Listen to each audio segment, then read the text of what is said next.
Hello guys, in this video I'm going to show you how to change your password on the SHEIN app. But before that, don't forget to subscribe and leave a comment down below, because at 10,000 subscribers I'm going to show you my whole YouTube revenue statistics and growth strategy, and you won't want to miss that. So without further ado, let's just jump right into it. First, we have to open the SHEIN app. It usually opens up in the shop menu, but we have to go into the me menu. So let's just tap on the me menu.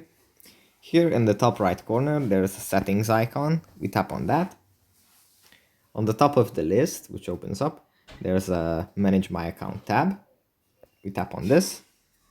And here in the right in the middle, there's change password. We tap on this.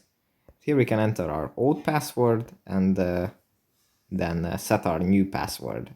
You have to enter them twice, so you have to be careful and attentive when typing it in. But yeah, so that's pretty much it for this video. Hope it was helpful for you guys, and see you in the next one. Bye.